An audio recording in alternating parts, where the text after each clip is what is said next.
आपको पता है दुनिया का सबसे बड़ा झूठ क्या है? कि मेरे पास टाइम नहीं है। और सबसे बड़ा इसलिए बोल रहा हूँ बिकॉज 99% लोग इस लाइन को ऐसे ही यूज करते हैं। I do not have time. But I don't have time. I don't have time. जबकि सच तो ये है कि हाँ, ऊपर वाले ने टैलेंट सबको अलग अलग दिया है, शायद से पैसा भी अलग अलग दिया है, कैपेबिलिटीज अलग अलग दी है, लेकिन एक चीज है जो सबके लिए कॉमन है, चाहे वो इलॉन मस्क हो, विराट कोहली, मोदी जी, रोनाल्डो या कोई भी हो, वो है आपके टाइम। ऊपर वाले ने ये एक चीज सबको बराबर दी है। ऐसा नहीं कि आप अमीर इंसान हो तो 1 घंटा ज्यादा ले लेना, गरीब को 1 घंटा कम देते हैं, नहीं। बस फर्क ये हो जाता है ना कि कुछ लोग इस 24 घंटे को सही तरीके से डिजाइन करते हैं ताकि ये वक्त उनको उनके ड्रीम लाइफ तक लेके जाए, सक्सेस की तरफ लेके जाए। जबकि मैक्सिमम लोग जो बोलते हैं मेरे पास टाइम ही नहीं है, वो अपने 24 आवर्स को कभी अच्छे से डिजाइन ही नहीं करते हैं। और इनके लिए दूसरे लोग होते हैं जो इनके 24 आवर्स को डिक्टेट करते हैं कि वो कैसे रहेंगे। इस वजह से ही वो अपनी ड्रीम लाइफ से हमेशा दूर रहते हैं और हमेशा एक झूठ बोलते हुए पाए जाते हैं कि मेरे पास टाइम नहीं है।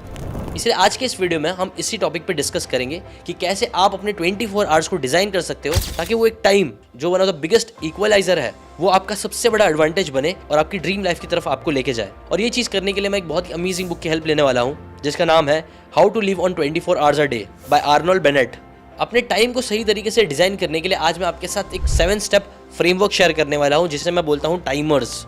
ये 7 स्टेप अगर आप समझ जाते हो तो ये आपके घंटों, महीनों और साल बचाने की कैपेबिलिटी रखता है। इसलिए इस वीडियो को हल्के में मत लेना। अगर आप एंड तक देखते हो तो आप लोगों के लिए एक सरप्राइज गिफ्ट भी है मेरी तरफ से, जिससे आप इन 7 प्रिंसिपल्स को बस एक चीज करके फॉलो कर सकते हो, जिसे मैं खुद भी पिछले कई महीनों से कर रहा हूँ और अपने अंदर सिग्निफिकेंट रिजल्ट देख रहा हूँ। Now let's start.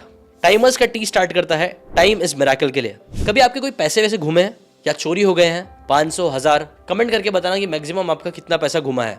I am sure जब आपने उस इंस्टेंस को याद किया तो ये सोच के ही आपको बुरा लगा होगा, एक दिल में एक दर्द सा उठा होगा, हाँ, कि यार मेरे पैसे वेस्ट हो गए जिससे मैं क्या क्या कर सकता था। लेकिन वहीं दूसरी तरफ हम ये नहीं सोचते हैं कि कई बार हमारे 1-1 घंटा, 2-2 घंटा, 5-5 घंटा ऐसे ही वेस्ट हो जाता है। लोग आते हैं, चोरी करके निकल जाते हैं, लेकिन हमें इस बात से फर्क ही नहीं पड़ता। हमारा पूरा एक दिन भी बर्बाद हो जाता है तो भी हम बोलते हैं यार कोई बात नहीं, कल देख लेंगे, कल इस काम को कर लेंगे। और इतने लीनियंट क्यों है हम? बिकॉज पैसा एक बार चले जाता है तो वो दिखता है चला गया, अब नहीं मिलेगा। लेकिन टाइम जाता है तो हमें लगता है दूसरे दिन फिर मिल जाएगा, क्या फर्क पड़ता है। बिकॉज हर सुबह जब हम उठते हैं तो हमें फिर वापस से पूरे 24 घंटे मिलते हैं। इसमें हम जो चाहिए वो कर सकते हैं। एक जादू की तरह समय हर दिन प्रकट हो जाता है, वो भी बिना एफर्ट के। इसीलिए हम इसकी इज्जत नहीं करते। जबकि अगर हम ऐसा सोचना स्टार्ट करें, इमेजिन करो हर दिन हमें 86,400 सोने के सिक्के मिलते हैं और 24 घंटे में सारे सिक्के एक एक करके खत्म हो जाते हैं। हर सेकंड में एक सिक्का गायब होता है, कोई इसे चुरा के लेके चले जाता है आपसे। सोचो अगर आपने अपने सेकंड्स को सोने के सिक्के की तरह देखना स्टार्ट कर दिया, इससे अपने टाइम की कितनी ज्यादा वैल्यू करोगे। बिकॉज ये बात एकदम सच है कि पैसा 1000, 2000, 10,000 जितना भी आपका घूमा होगा, आप वो वापस से आज नहीं तो कल कमा सकते हो, उससे 10 गुना ज्यादा भी कमा सकते हो। लेकिन एक दिन जो आज का वक्त है वो एक बार निकल गया तो आप 1 करोड़ लगा दो, अपनी पूरी प्रॉपर्टी दे दो, बट स्टिल आप वो एक दिन वापस नहीं ला सकते। मतलब ये जो हमारे 1-1 सेकंड है, जो दिन में हमें 86,400 सेकंड्स मिल रहे हैं, जो सोने से भी ज्यादा कीमती है, वो चले गए तो नहीं मिलेंगे। इसीलिए उसे एक एज अ मिरेकल समझो और उसे एज अ खजाना रोज ट्रीट करना स्टार्ट करो। पहली चीज ये करना चालू करोगे तभी आपकी प्रोबेबिलिटी बनेगी कि आप अपने 24 घंटे को अच्छे से डिजाइन कर पाओगे। और ये चीज टॉप 1% अच्छे से समझता है, इसीलिए वो लोग लाखों रुपए देने के लिए तैयार हो जाते हैं जस्ट बिकॉज उनका शायद एक दिन बच जाए, कुछ घंटे बच जाए। वॉरेन बफेट ने भी बोला कि मैंने जेट खरीदा इसलिए नहीं क्योंकि मुझे जेट का शौक था, उन्होंने खरीदा बिकॉज उनको अपना समय बचाना था। और यहीं पर डिफरेंस आ जाता है। गरीब समय नहीं बचाता है, पैसा बचाने पर फोकस करता है। अमीर समय को बचाने की कोशिश करता है, उसकी वैल्यू बढ़ाता है। बिकॉज याद रखो, time is life, to waste time is to waste life. बस अब प्रॉब्लम ये है ना, ये इतना बड़ा खजाना है, आपने मान भी लिया, फिर भी ये खजाना कैसे अपने आप चुपके से गायब होते जाता है डेली, ये चीज नहीं समझ पाते हैं। और यहीं पे आता है सेकंड स्टेप टाइमर्स का, आई, आइडेंटिफाई अनकॉन्शियस लीक्स। कभी आपके साथ ऐसा हुआ है कि आपने कोई काम करने के लिए अपना मोबाइल अपने हाथ में लिया और फिर काम करना आपने स्टार्ट ही किया कि सडनली आपके आधे घंटे गायब हो गए और आपको रियलाइज हुआ कि यार अब तो आप रील देखना चालू कर दिया। आपने फोन उठाया था कोई काम के लिए, बट वो काम कहाँ भूल गए आपको याद ही नहीं। वेल, ये एक बहुत ही अच्छा एग्जाम्पल है अनकॉन्शियस लीक्स का, जो हमारे डेली लाइफ में कई बार होते रहते हैं। एक रिसर्च बताती है कि एक एवरेज इंडियन लगभग 4.9 आवर्स अपने मोबाइल पर स्पेंड करता है, जिसमें से मैक्सिमम टाइम वो वेस्ट ही करता है फालतू चीजें करके। एक दिन में शायद ये 5 घंटे आपको इतने बड़ी चीज नहीं लग रही होगी, बट अगर आप इसी को स्ट्रेच करके 1 साल में देखोगे तो आपको मालूम पड़ेगा कि हर साल लोग 730 घंटे बर्बाद कर रहे हैं मोबाइल में फालतू चीज़ें करके। और सबसे बुरी बात यह है कि लोग इसके बारे में अवेयर ही नहीं है। इसीलिए नेक्स्ट स्टेप जिस पे हमें बहुत ज़्यादा फोकस करना है, आपको बहुत ज़्यादा फोकस करना है, वो है सेल्फ अवेयरनेस। आइडेंटिफाई करना स्टार्ट करो कि डेली आपका टाइम कहाँ पे लीक हो रहा है। एक अवेयरनेस लाना स्टार्ट करो कि अगर आप अभी मोबाइल यूज़ कर रहे हो तो आपने इसको कॉन्शियसली चूज़ किया था कि हाँ मुझे उठ के भी सेकंड का वीडियो देखना है, या फिर बस कोई नोटिफिकेशन आया, या फिर आप कोई 10 रैंडम वीडियोस देख रहे थे और अब आपने ये वाला वीडियो देखना स्टार्ट कर दिया। अगर आपने 5 घंटा काम किया है, आधा घंटा आप रिलैक्स करने के लिए कोई एक चीज़ देख रहे हो तो कोई प्रॉब्लम नहीं है। देखो इंपॉर्टेंट ये है ना कि आप जो भी काम कर रहे हो वो अवेयरनेस के साथ करो। लेकिन देखो सिर्फ अपनी अनकॉन्शियस लीक्स को आइडेंटिफाई करना भी इनफ नहीं है। ये लीकेजेस को तब तक आप भर नहीं पाओगे जब तक आप एक चीज़ से लड़ते रहोगे जिसे बोलते हैं हमारा ह्यूमन नेचर। और यही आता है हमारा टाइमर का aim, manage human nature. Imagine करो 2 टाइप के लोग हैं। एक इंसान है जो ह्यूमन नेचर को रिस्पेक्ट करता है, उसको समझता है, जबकि दूसरा इंसान उसे नहीं समझता। अब ये जो दूसरा इंसान है ना, वो क्या करेगा आप गौर से सुनना। ऐसे ही कोई टाइम से रिलेटेड उसने वीडियो देख लिया, जैसा ये वाला वीडियो है, और बस आधे वीडियो को देखने के साथ ही वो वीडियो को बंद कर देगा और डिसाइड करेगा बहुत हो गया, मैंने बहुत टाइम वेस्ट कर लिया, अब मुझे अपनी ज़िंदगी बदलनी है। और वो क्या करेगा फिर अपनी पूरी ज़िंदगी को बदलने की कोशिश करेगा। अपना पूरा टाइम टेबल, हर एक चीज़ वो बदल देगा। जिम जाना है, डाइट करना है, ये करना है, वो करना है, और वो शायद ये सारी चीज़ें करना स्टार्ट भी कर दे। जबकि जो पहला इंसान है जो ह्यूमन नेचर को समझता है, वो इतनी सारी चीज़ें करने के बजाय सिर्फ एक चीज़ करेगा। पहली बात तो वो इंस्टेंटली मोटिवेटेड होने के बजाय कॉन्शियसली डिसाइड करेगा कि हाँ मुझे अपनी लाइफ को बदलने की ज़रूरत है, और ये करने के लिए मैं सिर्फ एक आदत अपनी लाइफ में लाने वाला हूँ। अब से मैं डेली 30 मिनट्स तक एक रूटीन फॉलो करूंगा और अपनी लाइफ को धीरे धीरे बदलूंगा। अब मेरा क्वेश्चन आपसे है कि इन दोनों में से कौन सा इंसान है जो आपको लगता है लॉन्ग टाइम पे टिकेगा और वो अपनी लाइफ को सच में चेंज कर पाएगा? Well, according to human nature and research, पहला बंदा जो था ना जिसके बारे में मैंने आपको बताया, वो 2-3 दिन, शायद मैक्सिमम कुछ हफ्ते तक खींच लेगा अपनी लाइफ को पूरा चेंज करते वक्त, लेकिन फिर उसका विल पावर खत्म हो जाएगा, वो एक टाइम बाद थक जाएगा। जबकि जिस बंदे ने सिर्फ 30 मिनट्स अपनी लाइफ के चेंज करना स्टार्ट किए और फिर धीरे धीरे उसको 60 और 90 मिनट्स तक लेके गया, वो इंसान ज़्यादा टाइम है कि कंसिस्टेंट रह पाएगा और हेंस अपनी लाइफ में लॉन्ग लास्टिंग चेंजेस ला पाएगा, बिकॉज वो ह्यूमन नेचर को समझता है। देखो जो लोग ह्यूमन नेचर को नहीं समझते हैं ना, वो ये बात नहीं समझते हैं कि इंसान थकता भी है, फेल भी होता है, कई बार बीमार भी होता है, और कई सारी लाइफ में अलग अलग चीज़ें होते रहती है, जिस वजह से अपनी लाइफ को पूरी तरीके से बदल पाना इंस्टेंटली पॉसिबल है भी नहीं।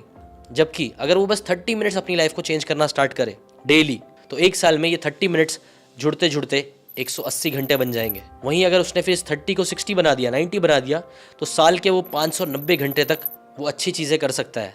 और ये 590 घंटे बहुत ज़्यादा होते हैं अपनी लाइफ को चेंज करने के लिए, कोई नई स्किल सीखने के लिए। इसलिए ये पॉइंट ज़रूर याद रखना, ग्रेटनेस एक दिन में सब कुछ बदलने से नहीं मिलती, बल्कि एक एक दिन छोटी छोटी चीज़ें बदलने से मिलती है। और जिस दिन ये वाली चीज़ मुझे समझ में आ गई, उसी दिन से मैंने भी अपनी लाइफ को अच्छे से डिज़ाइन करना स्टार्ट किया।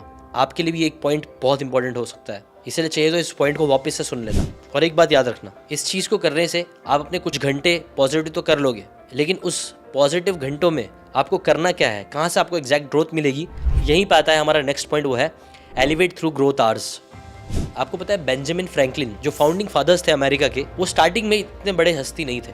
इनफैक्ट वो एक प्रिंटिंग शॉप में काम करते थे, गरीब थे, वो पूरा दिन काम करते थे प्रिंटिंग का, जो उनकी सर्वाइवल के लिए ज़रूरी था। लेकिन इवनिंग्स, अपनी शाम उन्होंने अपने नाम पे करके रखी थी, जो वो सेल्फ एजुकेशन, रीडिंग, राइटिंग और एक्सपेरिमेंटेशंस में लगाते थे। और यही वो शाम के कुछ घंटे थे जिसने उनको पूरी तरीके से ट्रांसफॉर्म करके एक साइंटिस्ट, इन्वेंटर, स्टेट्समैन और फिलोसोफर बनाया। इनफैक्ट उनका जो डेली स्केड्यूल है वो आज भी फेमस है, जहाँ पे वो हर शाम अपने आप से पूछते थे, what good have I done today. ये क्वेश्चन आप भी अपने आप से पूछ सकते हो।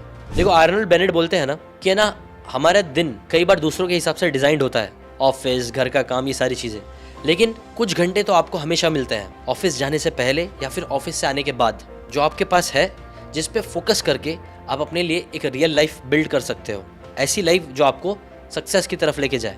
और इस टाइम पे आपको करना क्या है, ऐसे टाइम को आपको यूज़ करना है अपनी स्किल को बिल्ड करने में, मेडिटेशन करने के लिए, एक्सपेरिमेंट्स करने के लिए। जैसे फॉर एग्जांपल आपको पता है, मैं भी जब इंजीनियरिंग कर रहा था तो कॉलेज वॉलेज जाता था, एग्जाम्स, ये सारी चीज़ें होती थी, बट स्टिल इन सब चीज़ के आगे और पीछे मैंने यूट्यूब को जोड़ दिया था। अगर मैं रास्ते पे कम्यूट कर रहा था तो मैं रास्ते में ऑडियो बुक सुनता था, फिर उनकी समरीज बनाता था। जब भी बीच बीच में टाइम मिलता था, वो छोटे छोटे टाइम निकाल के मैंने अपना चैनल स्टार्ट किया, जिसकी वजह से आज मुझे ऐसी ज़िंदगी मिल पाई है जहाँ पर मैं अपना पूरा 24 आवर्स खुद से डिज़ाइन कर सकता हूँ। इसलिए आप भी ऐसा कुछ कर सकते हो। बट याद रखो, ये सब चीज़ें अब तब तक नहीं कर पाओगे जब तक आप इस नेक्स्ट पॉइंट को नहीं समझते हो, नेक्स्ट स्टेप को नहीं समझते हो, जो है आर फॉर रीकिंडल डिज़ायर। शायद इतनी बातें सुनने के बाद आपके अंदर थोड़ा सा डिज़ायर आ गया होगा, मोटिवेशन आ गया होगा कि हाँ अब तो मुझे अपने लिए टाइम निकालना ही है, अपने आप को ग्रो करना ही है। लेकिन असली गेम अभी शुरू नहीं होगा, असली गेम बाद में शुरू होगा। और वहाँ पे एक चीज़ की आपको ज़रूरत पड़ेगी, जो है स्ट्रॉन्ग डिज़ायर की।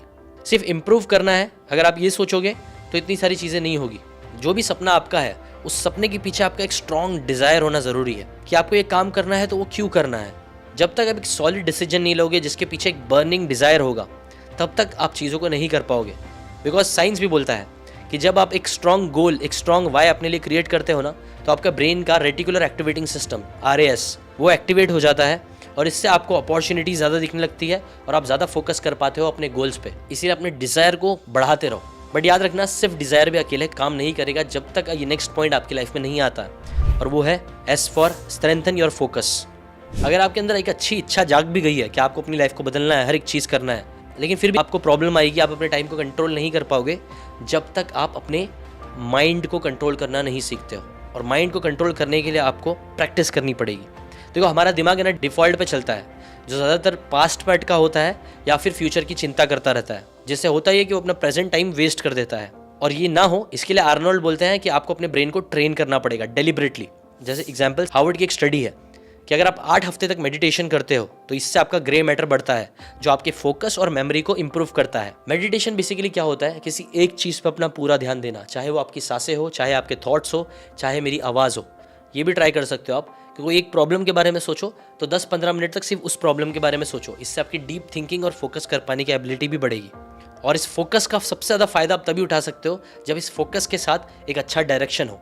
फोकस कहाँ पे लगाना है वो भी इंपॉर्टेंट है। और यहीं पे आता है हमारा लास्ट पॉइंट, जो है सेल्फ रिफ्लेक्शन। अगर आप अपना पूरा फोकस, पूरा डिज़ायर, हर एक चीज़ जो मैंने आपको पहले बोली है, सारे स्टेप्स को सही से किया, लेकिन आप गलत डायरेक्शन में हर एक चीज़ करोगे तो आपको रिजल्ट्स नहीं मिलेंगे। तो इसलिए डायरेक्शन सही होना ज़रूरी है। और ये डायरेक्शन कैसे सही होगा, जब आप सेल्फ रिफ्लेक्शन करोगे। आर्नोल्ड बोलते हैं ना कि रिफ्लेक्शन एक बोझ नहीं है, ये एक तरीका है अपने आप को अपने ट्रू सेल्फ से जोड़ने का। मार्कस ऑरेलियस जैसे बड़े एम्परर्स जिन्होंने हिस्ट्री क्रिएट करी, वो भी डेली जर्नलिंग करते थे ताकि वो अपने एक्शंस को समझ सके और गलतियों को सुधार सके। मैंने खुद ने भी ये चीज़ नोटिस करी है कि किताबों से पढ़ना तो एक चीज़ है, लेकिन जब आप उसको एनालाइज करते हो, उसको सोचते हो कि हाँ कैसे ये सारी बातें मेरी लाइफ में अप्लाई होगी, सेल्फ रिफ्लेक्शन करते हो, तभी सारे मैजिक होते हैं। इसीलिए भले से हो सके तो सिर्फ 5 मिनट निकालना डेली, लेकिन सेल्फ रिफ्लेक्शन ज़रूर करना। इससे आपको क्लैरिटी और शांति मिलेगी। कितने भी बिजी हो, 5 मिनट निकाल लेना, ताकि आपको ये तो मालूम पड़े कि यार जिस डायरेक्शन में आगे बढ़ रहा हूँ, जहाँ पे मैं मेहनत कर रहा हूँ, वहाँ पे 10 साल बाद मुझे उसी जगह मेहनत करनी भी है कि नहीं। वरना पता चला आपके 10-15 साल निकल जाएंगे और फिर आपको पछतावा होगा कि अरे यार ये मैं क्या कर रहा था, क्या मैंने अपनी पूरी ज़िंदगी बर्बाद कर दी, जबकि मुझे ये सारी चीज़ें करनी ही नहीं थी। और ये दुनिया के जो सबसे मोस्ट कॉमन रिग्रेट है, जिन्हें the 5 regrets of the dying book में भी ब्रॉनी वेयर ने बताया था। अगर आप चाहते हो आपके साथ ऐसा ना हो तो आपके लिए गुड न्यूज़ है, क्योंकि वीडियो देखो अब खत्म भी हो गया है और आप लोगों के लिए मैंने आपको बोला था एक फ्री गिफ्ट दूंगा। मेरी तरफ से आप लोगों के लिए एक फ्री गिफ्ट है। वैसे तो मेरा एक पेड प्रोग्राम है जहाँ पे मेरी खुद की रूटीन, जिसके अंदर ये 7 बातें मैं खुद अप्लाई करता हूँ हर महीने, एटलीस्ट 21 डेज। और वो रूटीन ने मुझे पर्सनली हेल्थ में बहुत ज़्यादा फ़ायदा दिया, पैसे कमाने में हेल्प करे, मेरे रिलेशनशिप अच्छे करे, मुझे लाइफ में आगे बढ़ने दिया। अगर आप चाहते हो कि वो जो इतना पावरफुल रूटीन जिसने मेरी लाइफ को पूरी तरीके से बदल दिया है, अगर आप चाहते हो कि वो रूटीन आप भी सीख सको, तो वैसे तो एक पेड अपॉर्चुनिटी भी है, उसके लिंक भी मैं चाहिए तो डाल दूंगा। लेकिन अगर आप उसको फ्री में एक्सपीरियंस करना चाहते हो कि जो मैं बोल रहा हूँ उसमें सच में कितना दम है, आपको मैं फ्री डेमो देने के लिए रेडी हूँ। नीचे लिंक दी होगी गूगल फॉर्म का, वो जाके भर देना। मैं जब भी लाइव नेक्स्ट टाइम एक मास्टर क्लास करके आप लोगों को वो रूटीन करवा दूंगा, जिससे आप खुद महसूस कर पाओगे वो रूटीन कितनी पावरफुल है और कैसे ये सारी बातें जो हमने आज के वीडियो में सीखी है वो ऑलरेडी उस रूटीन में मैं कर रहा हूँ। तो मिलते हैं उस वर्कशॉप में। यही थी वो 7 बातें जो आपको अपनी ड्रीम लाइफ अचीव कराने में, अपने 24 आवर्स को डिज़ाइन करने में हेल्प करेगी। अभी के लिए इतना ही, मिलते हैं नेक्स्ट वीडियो में। बाय।